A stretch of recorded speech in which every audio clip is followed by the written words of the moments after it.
Ahora vamos a resolver los ejercicios de la clase 4. Vamos a empezar por el ejercicio 1, que hay que aplicar el teorema de Bernoulli, el de las energías. Determine la energía total de un sistema hidráulico. Tenemos la altura del sistema, tenemos la velocidad, tenemos la presión y la densidad, el peso específico del aceite de ese sistema hidráulico, que en el primer apunte que yo había subido, en la primera versión del apunte, había puesto 8,97 y en realidad son 8.970 newton por metro cúbico. Bueno, si se buscan en el apunte tienen todo desarrollado el teorema de Bernoulli, ¿sí? Entonces esto sería en un determinado punto de un sistema hidráulico, de una cañería. Sabemos que la cañería tiene una altura de 3 metros respecto de una referencia que podría ser el piso. El fluido en ese punto tiene una velocidad de 120 metros por segundo y una presión de 500 kilopascal. El fluido utilizado tiene un peso específico de 8.970 newton por metro cúbico.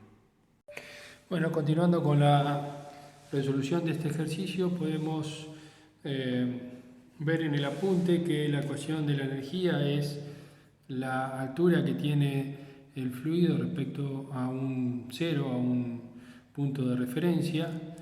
Después, esa sería la energía potencial. A esta también hay que agregarle la energía de presión que tiene el fluido, que es la presión dividido el peso específico. Y también tenemos la energía cinética, que es la velocidad al cuadrado dividido 2 por la gravedad, 2 veces la gravedad. Como dato teníamos que la altura era de 3 metros, la presión era de 500 kilopascal y la velocidad es 120 metros por segundo.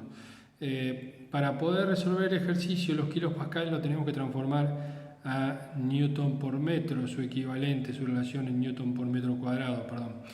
¿Por qué? Porque el peso específico está en newton por metro cúbico, entonces para poder trabajar con las mismas unidades y que esto me quede todo en metros, pueda sumar metros, necesito convertir la presión en la unidad de newton por metros cuadrados. Entonces, un kilopascal son 1000 newton por metro cuadrado. Acá tenemos el coeficiente de conversión de unidades.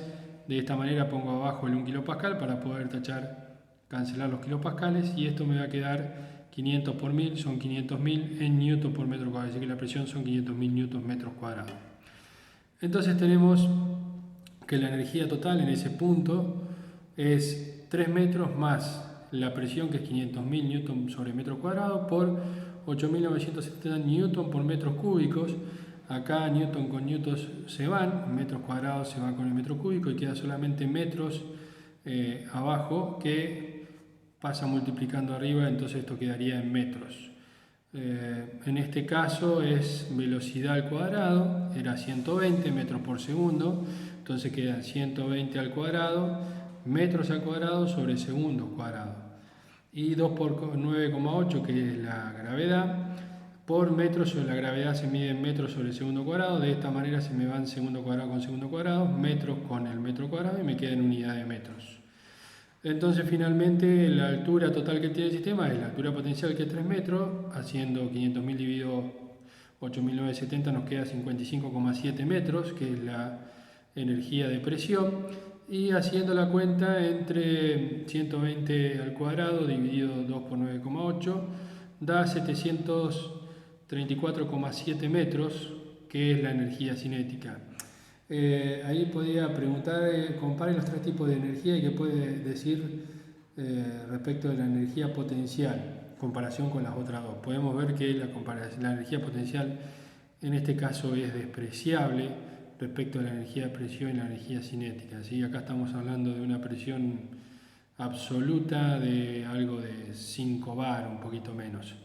Es decir, que si tuviese una presión de 100 bar, claramente la energía de presión dominaría en el sistema, ¿sí? Por otro lado, también fíjense que está en función del peso específico. Cuando el fluido es líquido, como en este caso, es un aceite, entonces la energía de presión, si bien es importante, es bastante cercana con respecto a la energía cinética. Pero si fuese un fluido gaseoso, este valor del peso específico sería mucho más pequeño, con lo cual la energía de presión tomaría una importancia mucho mayor. Es decir, que en un fluido gaseoso la energía de presión es una de las que manda, mientras que aquí en un fluido líquido la que mandan son la cinética y la de presión, las dos, por decirlo de alguna manera, ¿sí? Bueno, seguiremos.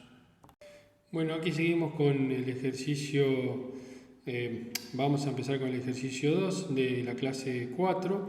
En este caso también nos pide resolver un ejercicio sobre la ecuación de Bernoulli. Fíjense que ahí tenemos la expresión, esto está en el apunte, lo regresé para que lo pudiéramos ver bien. En el caso anterior, por ejemplo, calculamos solamente la energía en este punto, en el punto 1, o en este punto, depende de lo que sea. Es decir, tengo la velocidad, tengo la presión y tengo la altura respecto de este nivel de referencia y puedo calcular la energía que tiene en este punto, ¿sí?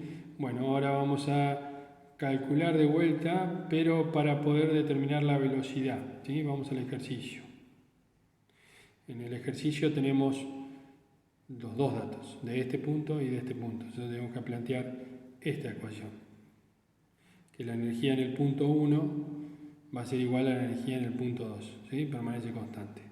Entonces el ejercicio 2 lo que plantea es que hay que determinar la velocidad de salida en un tramo de tubería, ¿sí? Aplicando la ecuación de Bernoulli, que es lo mismo que decir que la energía en el punto 1 es igual a la energía del punto 2. En este caso nos plantea despreciar la energía potencial por lo que vimos anteriormente, ¿sí? Su valor es pequeño porque puede estar los dos tramos a la misma altura o una diferencia de altura despreciable. Entonces nos da como dato la velocidad en el punto 1, la presión en el punto 1, la presión en el punto 2, la densidad, que también es 8.970 newton por metro cúbico, no 8,9, y aplicando la ecuación tenemos que la presión, la energía de presión en el punto 1 sería P1 sobre el peso específico más B1 cuadrado sobre 2G, 2 veces la gravedad.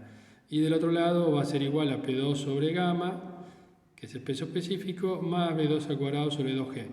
B2 es la que no tenemos, la que necesitamos encontrar, entonces B2 la despejamos trabajando matemáticamente, nos va a quedar la expresión que está escrita ahí, que sería 2G, la raíz cuadrada de 2G por P1 sobre gamma menos P2 sobre gamma más B1 al cuadrado sobre 2G. La respuesta es, bueno, ahí está, 77 metros por segundo. Vamos a resolver cómo resolvemos el ejercicio. Bueno, entonces copiando la ecuación, ¿sí?, que teníamos en el trabajo práctico, que es el despeje de la velocidad 2 para el caso de la ecuación de la energía según el teorema de Bernoulli. Entonces vamos a tomar los datos, primero P1, también al igual que en el caso anterior lo vamos a tener que pasar a Newton por metro cuadrado, por eso su equivalencia es 1000 Newton metro cuadrado sobre 1 kilopascal. Se van los kilopascales y me queda la presión P1 en Newton sobre metro cuadrado.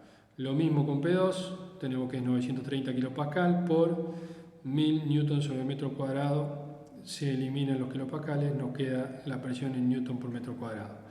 Entonces, reemplazando en la expresión los valores, tenemos 2 por 9,8, que es la gravedad, P1 es 2500 por 1000, ¿sí?, sobre 8.970, que es el peso específico, P2 menos P2, que es 930 por 1000, sobre 8.970. Fíjense que acá se va Newton con Newton, metro cuadrado con metro cúbico, nos queda metro esto. Lo mismo sucede acá, nos queda en metros, estos son metros y metros. Y acá también nos va a quedar en metros, la velocidad al cuadrado, la velocidad 1 como dato era 50, y sobre 2 por G, por la gravedad, 9,8. Esto también, metro cuadrado se va con el metro de acá abajo, segundo cuadrado con segundo cuadrado, y nos queda solamente metros, ¿sí? Esta es la unidad de velocidad al cuadrado y esta es la unidad de la gravedad, 9,8 metros sobre segundo cuadrado. Entonces la velocidad va a ser 2 por 9,8, 19,6 metros sobre segundo cuadrado de los 9,8 de la gravedad. Y estos son 27.278 cuando hacemos la cuenta. En esta cuenta da 278,7 metros. Esta cuenta de la presión 2 da menos 103,7 metros. Y esta cuenta de la velocidad 1 da 127,6 metros. Si hacemos esta suma algebraica, 287 menos 103 más 127 nos va a dar 302,6 metros. Multiplicado por los 19,6 metros sobre el segundo cuadrado, entonces me quedaría metros cuadrados sobre el segundo cuadrado. 19,6 por 302 da 5.930,96 metros cuadrados sobre el segundo cuadrado. Cuando sacamos la raíz cuadrada de metro cuadrado sobre el segundo cuadrado es metro sobre segundo y la raíz cuadrada de este número da 77, que es el resultado del ejercicio 2. Observación, ¿sí? La velocidad en el punto 2 aumentó comparado con la velocidad en el punto 1, que era 50 metros. Esto se debe a porque hemos disminuido la presión. ¿Qué quiere decir? Que si en el punto 2 tenía una presión y una velocidad en el punto 1 tenía una presión y velocidad, ¿sí? Si yo disminuyo la presión en el punto 2, entonces tiene que aumentar la velocidad para compensar la energía, para que la energía del punto 1 sea igual a la energía del punto 2. Para resolver los ejercicios que siguen nos basamos en la ecuación de estado de los gases ideales, que es P por B igual N por R por T, donde N es el número de moles, B es el volumen, P la presión, R es la constante universal de los gases y T la temperatura en grados Kelvin. Muy importante, tengo que trabajar con la unidad en grados Kelvin. Esto está todo en el apunte. Hay tres casos particulares. Uno es que la temperatura sea constante, entonces la expresión queda P1V1 igual P2V2. Después está el otro caso de Gay-Lussac, donde el volumen es constante y siempre permanece el número de moles constante, es decir, que tenemos una determinada cantidad de moles encerrada en un volumen y le vamos cambiando algunos de los parámetros, ya sea presión o temperatura. Ya en este caso el volumen es constante. Tenemos tres: presión, temperatura y volumen, ¿sí? En el caso de mantener la presión constante se obtiene esta expresión. Todo esto está en el apunte. Vamos al ejercicio. En el ejercicio 3 dice, aplicando la ecuación de estado de los gases ideales en un sistema, la temperatura permanece constante. Tenemos que encontrar la presión final. Tenemos la presión inicial, el volumen inicial y el volumen final. Para resolver el ejercicio 3 aplicamos entonces la expresión, considerando en este caso que la temperatura, ¿no?, y el número de moles es constante, nos queda esta presión, isotérmico, P1V1 igual P2V2. Entonces sabemos cuánto es la presión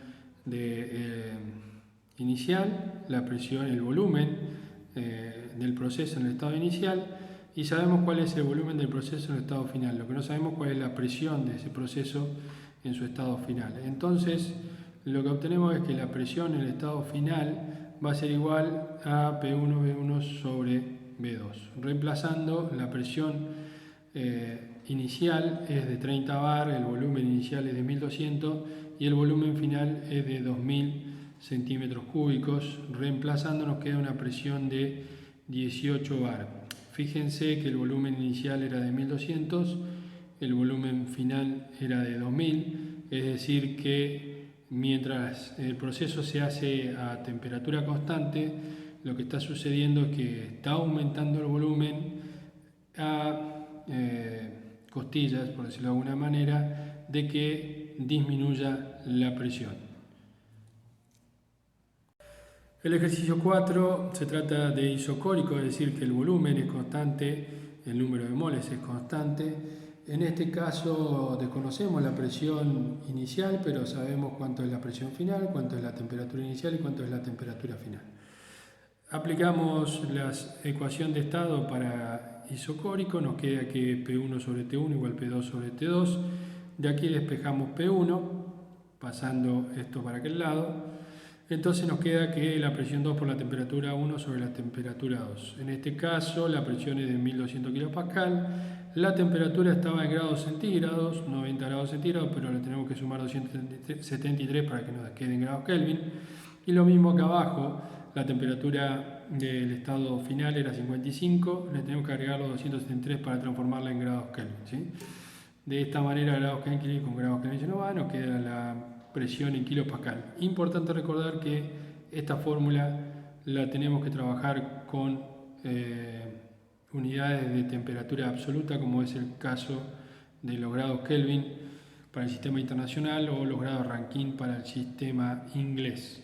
Entonces, aplicando la ecuación y reemplazando los datos, nos queda una presión de 1328 kilopascal, es decir que la presión inicial era mayor que la presión final, el volumen se mantuvo constante y acá tenemos que la temperatura inicial era mayor que la temperatura final, es decir, se enfrió, el gas se enfrió porque de 90 pasó a 55 y tenía una mayor presión, al enfriarse disminuyó la presión. Bueno, seguimos con el otro ejercicio. El ejercicio 5 propone el caso de que la presión sea constante. De esta manera obtenemos si la presión y el número de moles, siempre es el número de moles, ¿no? Constante, porque estamos trabajando con una cantidad de masa fija. Entonces tenemos que el volumen inicial sobre la temperatura inicial tiene que ser igual al volumen final sobre la temperatura final, de acuerdo a la ley de los gases ideales. Entonces, este gas ideal tenía una temperatura, necesitamos saber cuál es su temperatura inicial, conocemos su volumen inicial, su temperatura final y su volumen final. Su volumen inicial era de 3 litros, su temperatura inicial era de 120 grados centígrados, perdón, su temperatura final era de 120 grados centígrados, le agregamos los 273 para pasarlo a temperatura en grados Kelvin, ¿sí? Esto da 120 más 200, 393 grados Kelvin aproximadamente, ¿sí? Y entonces el volumen inicial sobre el volumen final, que era 5 litros, el resultado es de 235,8 grados Kelvin. Quiere decir que la temperatura disminuyó en este proceso. ¿Qué hicimos?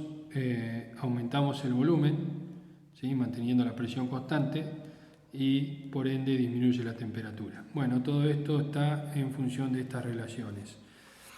No hay que volverse loco con estas ecuaciones, estas presiones, pero sí entender que el gas, en muchas ocasiones los gases se comportan como gas ideal, lo podemos modelizar mediante estas expresiones y sabemos que hay 3 factores a tener en cuenta, que son presión, temperatura y volumen, y después por otro lado está la cantidad de número de moles, que por lo general, si hablamos de una cierta cantidad fija, N es fijo. Pero bueno, lo importante es tener en cuenta esto, que presión, temperatura, volumen están relacionados mediante la ecuación de gases ideales.